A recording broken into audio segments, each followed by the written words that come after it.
오늘 하나님께서 우리에게 주시는 말씀은 마태복음 2장 4절, 5절, 6절 말씀입니다.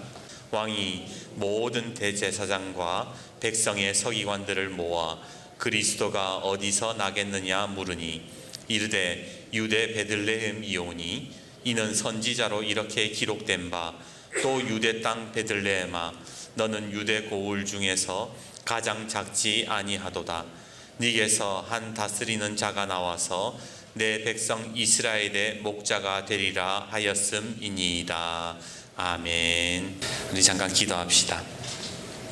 주님이 이 복된 성탄절 주의 천사들이 베들레헴의 목자들을 깨웠듯이 오늘 이 시간 저희 잠들어 있는 영혼이 깨어나 하나님의 은혜를 찬양하게 하시고 참된 성탄의 기쁨을 맛보게 하여 주옵소서.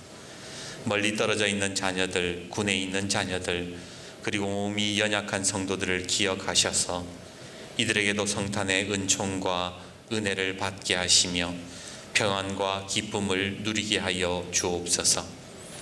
말씀을 듣습니다. 귀가 열리고 마음이 열려 오직 예수님만 우리의 마음에 살아계심을 경험하는 시간 되게 하여 주옵소서. 예수님의 이름으로 기도드립니다. 아멘. 가끔 마트에 가면 망설일 때가 있어요. 마트에는 워낙 먹을 것도 많고 종류도 많아서 고민을 하는 것이지요. 특히 저는 라면 코너 앞에 가면 선택장애를 일으킵니다. 라면 종류가 얼마나 많습니까? 늘 똑같은 거 먹기에는 왠지 좀 질리는 것 같고 저거는 왠지 맛이 없을 것 같고 다른 걸 고르자니 딸내미가 별로 안 좋아할 것 같고 그렇게 한참을 고민하다가 결국 고른 것은 늘 먹는 라면, 그거를 고르는 거예요. 근데 대림절 기간에 문득 이런 생각이 들었어요. 예수님은 왜 베들레헴에서 태어났을까? 사람이면 당연히 태어날 곳을 선택할 수는 없잖아요. 그런데 하나님은 달라요. 하나님이 예수님을 이 땅에 보내셨다 그랬잖아요. 그리고 예수님을 이 땅에 보낼 때에 그냥 아무 생각 없이 복불복으로 그렇게 보내시지는 않았을 거라는 거죠. 왜냐하면 하나님은 인류를 구원할 계획을 가지고 계시기 때문에 아무데나 보내실 수가 없더라는 거예요. 여러분도 아시다시피 이 지구상에 얼마나 많은 나라들이 있습니까? 또 도시는 얼마나 많아요. 마을은 너무 얼마나 또 많습니까? 선택지가 무지무지하게 많아요. 이스라엘만 딱 친다 하더라도 도시와 동네들이 엄청 많은데 왜 예수님은 그 많은 동네들 중에, 그 많은 도시들 중에 왜 베들레헴을 선택했냐라는 겁니다.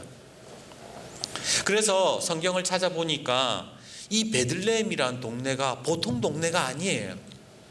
제가 왜 베들레헴이 보통 동네가 아닌가 제가 설명해 드릴게요. 첫 번째, 베들레헴이 성경에 제일 먼저 등장하는 말씀이 어디에 나오냐면 창세기 35장에 나옵니다. 창세기 35장 19절 20절 라헬이 죽음에 에브랏 곧 베들레헴 길에 장사되었고 야곱이 라헬의 묘에 비를 세웠더니 지금까지 라헬의 묘비라 일컫더라. 그러니까 창세기 35장에 이 베들레헴이 제일 먼저 등장을 하는데 이곳이 어떤 곳이었느냐?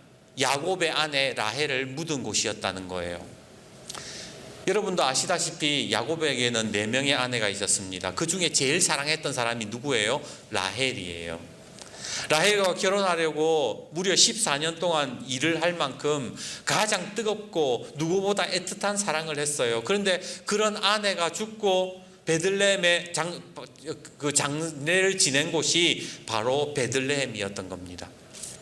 야곱에게 있어서 베들레헴이라는 지역은요, 죽음과 슬픔의 장소였어요. 왜 하나님이 예수님을 베들레헴에 태어나게 했을까? 바로 우리의 죽음과 슬픔에서 우리를 구하시기 위함은 아니었을까요? 두 번째로 베들레헴이 나오는 말씀은 룻기서입니다. 나옴이라는 여자가 있었어요. 이 사람은 이방 땅으로 이사를 갔다가 거기에서 남편 죽고 자식 죽고 며느리를 데리고 다시 돌아옵니다. 그곳이 바로 베들레헴이었어요.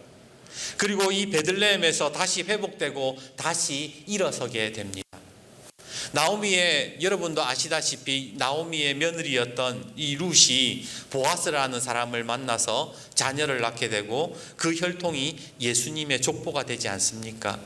바로 이런 사건들이 어디에서 일어났느냐? 베들레헴에서 일어났다라는 거예요. 베들레헴에서 예수님이 태어나셨다는 것은 곧 우리의 절망과 좌절과 실패를 회복시키실 것이라는 거예요. 세 번째, 베들레헴은 이스라엘의 왕인 다윗이 태어난 곳이에요. 별 볼 일 없는 목동에서 이스라엘의 가장 위대한 성군이 되었지요.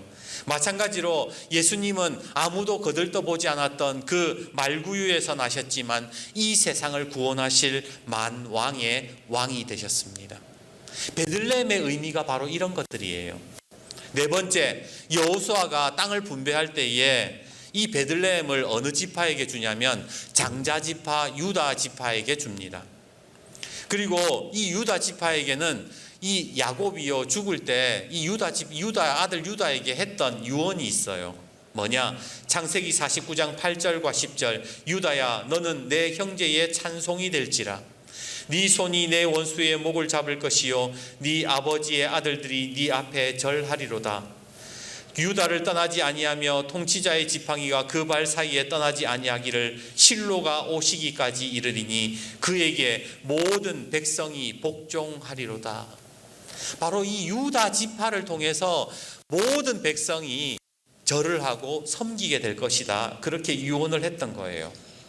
바로 유다 지파가 받은 땅 베들레헴에서 이 사건이, 이 역사가 시작이 되었던 겁니다.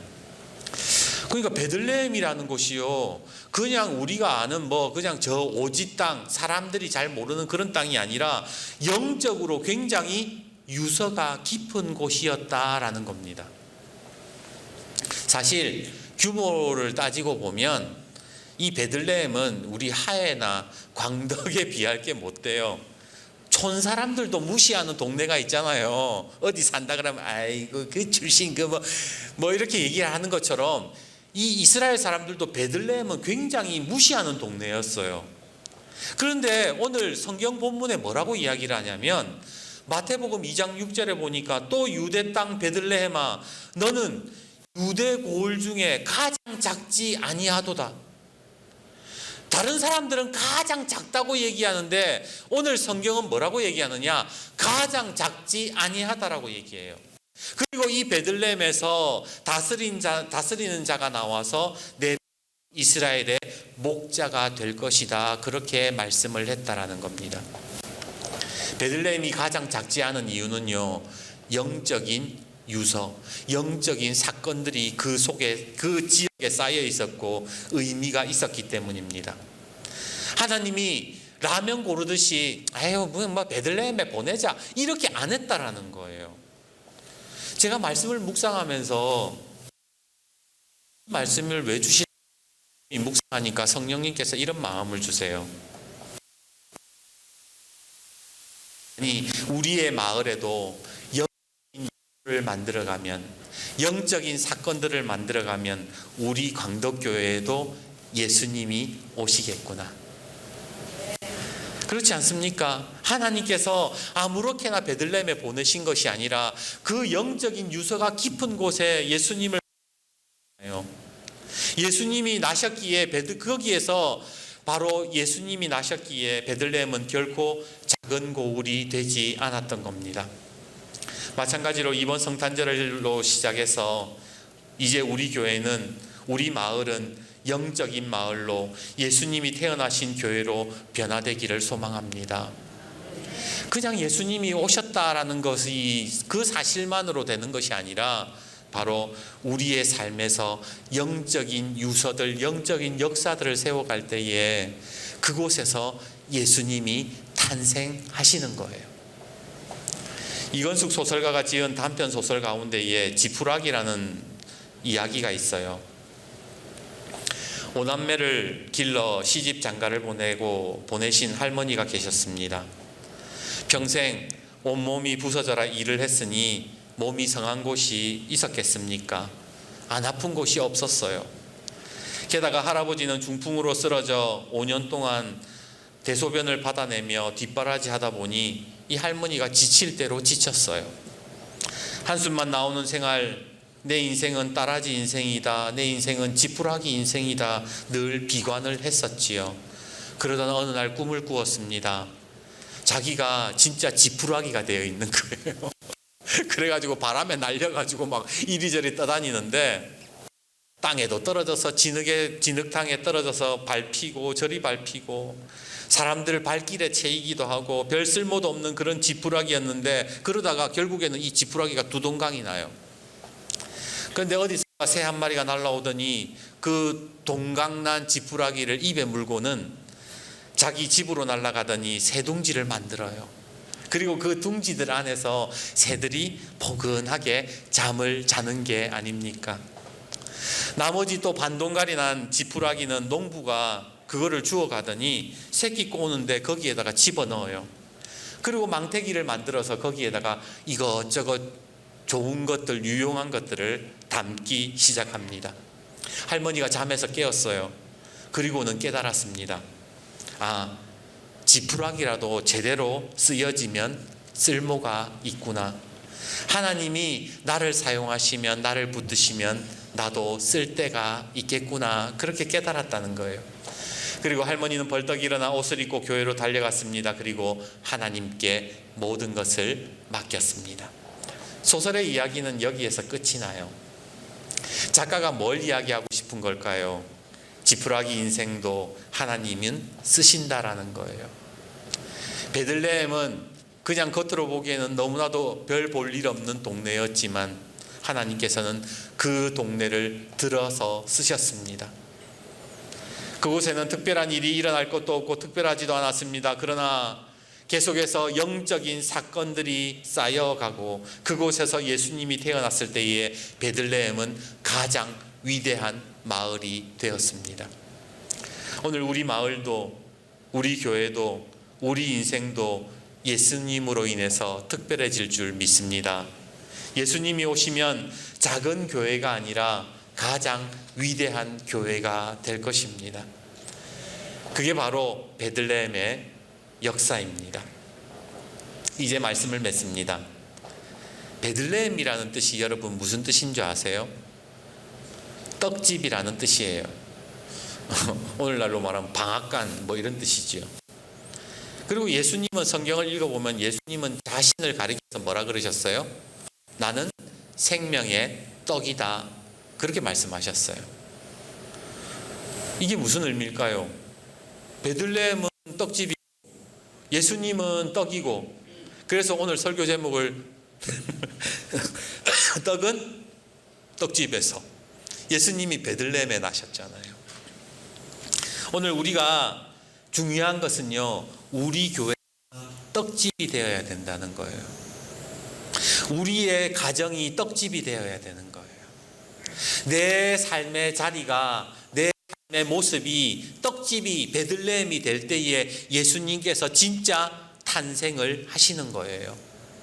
그냥 이 세상에 예수님이 이 땅에 오셨다 이걸로 끝나는 성탄이 아니라 내 삶이 베들레헴이 되는 삶이 될 때에 진정한 우리가 성탄을 맞이하게 된다라는 거예요. 이게 바로 성경의 영적인 의미입니다.